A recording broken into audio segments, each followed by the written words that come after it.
numero 70 to 74. Perfect. Hello, my name is Alex, that's F1 Stuff, and today we are back on a blank Excel page.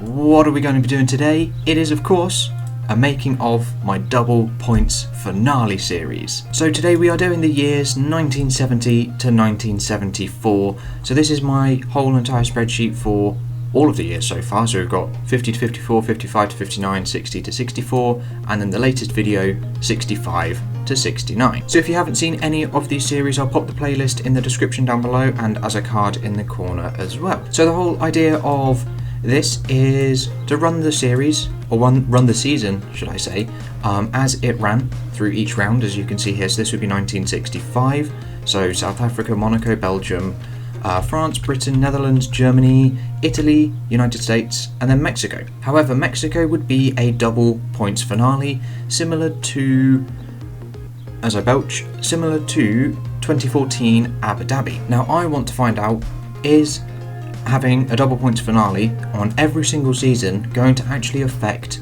the championship and who actually wins or who comes out on top? And so far, having done 20 years of Formula 1, no, it hasn't. It hasn't worked at all. In most cases, the champion of that year ends up winning by a larger margin.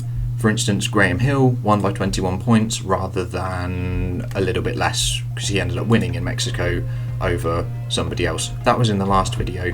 But then we have some close cases. 1964, Denny Hulme over Brabham, just 1 point. That was 14, that was 7. There was another close one, as I zoom out of this. Where was the other? There was another close one with Moss and someone, but it doesn't matter. You go see the whole playlist. But today we are going to be going through 1970 to 1974. So the first thing we need to do in order to start is simply copy and paste, actually, just one of these little top bars along here. So I grab essentially the calendar, so I can easily just, format things. Then we go to the Formula 1 website, which I've already pulled up. There's an interesting exclusive-y doodah which I want to read at some point, somewhere. We go back to the standings tab. Lovely standings tab, I love this tab. So glad that they actually store all of this in here. Scroll. 1970. Easy peasy. So who actually won in 1970? It was Jochen Rindt by just 5 points. Ooh, interesting.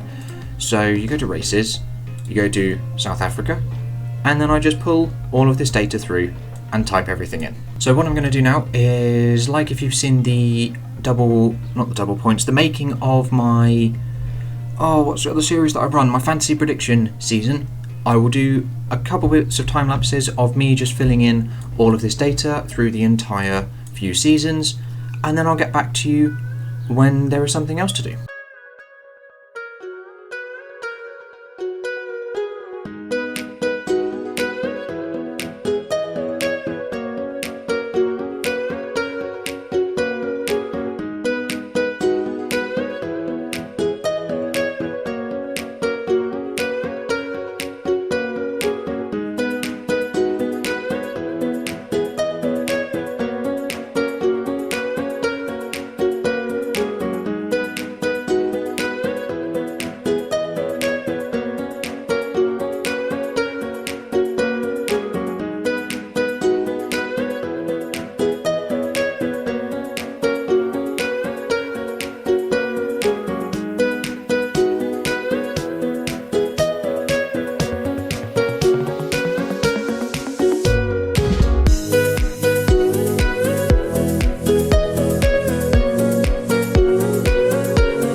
Okie dokie, there we go. It is all done. So shortly after I finished, why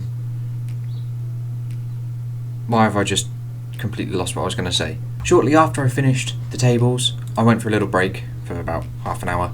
roughly, and we've come back and it is all done. Well, I say all done, I've got 2 seasons done, 1970 and 1971, so all I've got to do now is just highlight these ones, highlight them grey, bada bing, bada boom. All that's left now to do is get the next 3 seasons done, and also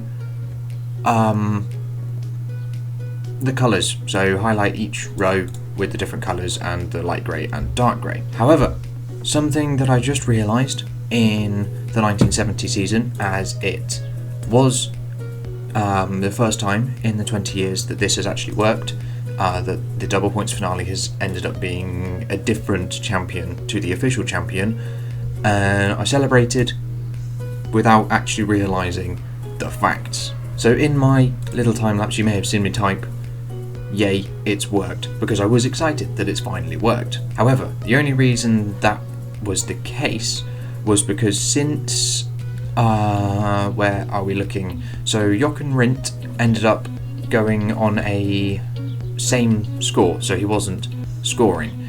And I didn't realise that at the Italian Grand Prix he died. So for the last 3 rounds he was not able to race and therefore not able to score.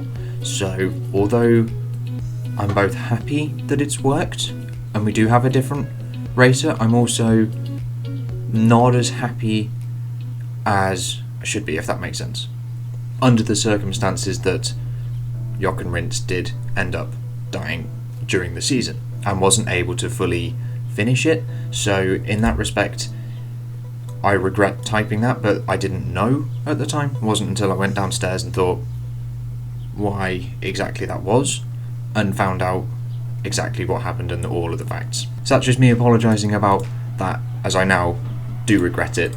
1971 didn't work at all. Stewart ended up winning by a long way. He won somewhere back here, I think he won at Italy, after a victory there, or a victory in Canada. So what, 18 points, 27 points, yeah, so he won in Italy, the championship there. I've then got 1972, 73 and 74 still to do, and then all the colours. So I think I'm going to leave it for today. Don't think I'm going to do any more, but I will come back probably straight into a time lapse of whenever more work gets done.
Ay, there we go, it's all done. That actually took me a little longer than I thought. The last 2 seasons took me 35 minutes to do. It's because they're so long. Oh god, that's far too far. Zooming out there. Yeah, they're I've got them on bits of paper here. If you didn't realise, there was a little pause. Oh, I need to work out what I'm saying. I have such difficulty saying stuff. Anyway, there was a little pause occasionally when I would copy and paste. Oh, no. When I'd copy and paste over a table to when I would start filling in the next data. That's because on these bits of paper that I've got with me, I'm writing down the top 3 on it so that when I come to record the video, I know who finished where along it. So that's why there was a small little pause there. So far, it's only worked once with the Jock and Rint season, unfortunately, and then it was so close to working in 1974 against Fittipaldi with Regazzoni, but yeah, it's just missed out by 6 points. I was quite actually excited looking at this. We had Hunt popping up in 73, Hunt and Lauda popping up in both of these. Lauda taking his first wins in 74 as well.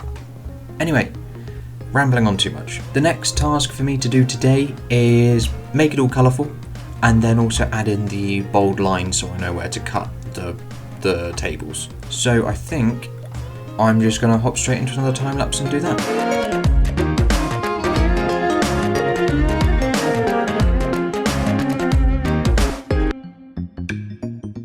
Right, I've just paused it there because I don't think I mentioned, I've just highlighted alternating people light grey and dark grey, but I don't think I mentioned that I'm going to be colouring in the top 5 finishes of the championship in different colours, so it's easy to trace them through the whole field of grey. Now at the moment there are still too many of one team because there's 1, 2, 3 marches, and if they all start bunching up together at the top, same with the McLarens and then the Ferraris later down in the 70s, it all gets a bit too yucky and I can't track the individual drivers. That was a far too long of a winded explanation to just say that I'm highlighting the drivers different colours. Anyway, into another time lapse.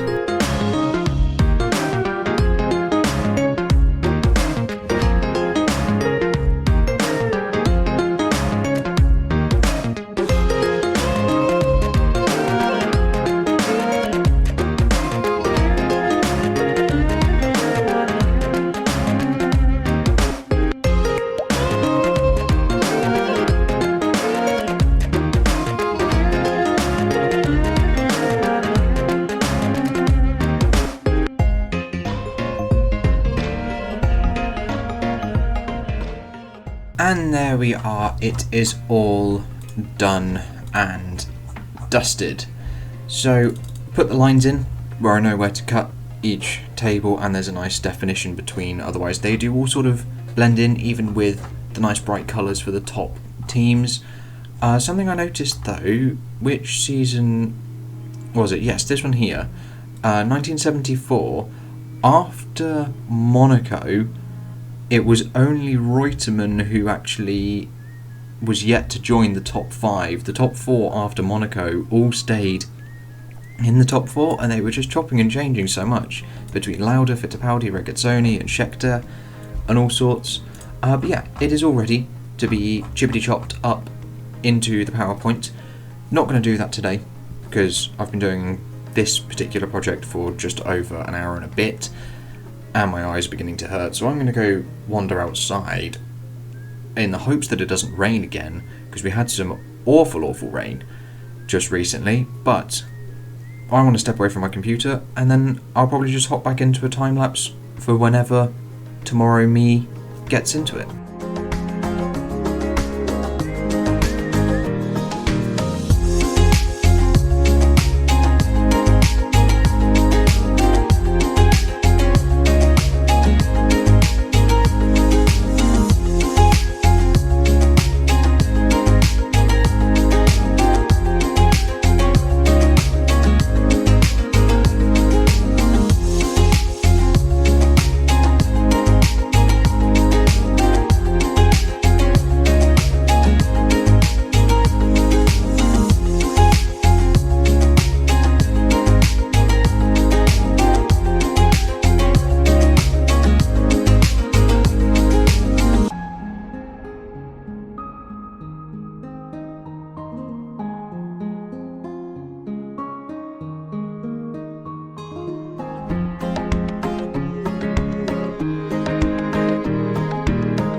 there we go, 40 minutes later I have got all of the animations and everything done for this, so it all works nice and good. All that's left to do now is just record it, chop it down, edit it, and it's all good. I don't think there's much else I need to actually say right now, apart from finished it. Gonna take a little break because I've been doing this for a solid 40 minutes now since I started, or since I woke up. Today, I need to actually work on what I say. So there we go, all the animations are now finished. All that's left for me to do is just record and edit, and then the whole thing is done. So we're gonna hop into another time lapse, which will be me editing this episode.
And there we have it, 1970 to 1974 is all edited, currently exporting with a varying number of minutes left to go. Could be 2 hours, could be 1 hour, could be, is it an hour?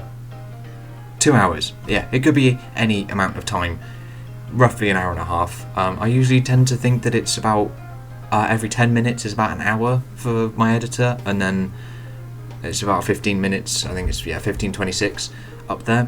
I think it went well. I did kind of rush it-ish, but I kind of need to now that the seasons are getting a little longer. But that is the end of the entire making process. I hope you have all enjoyed that.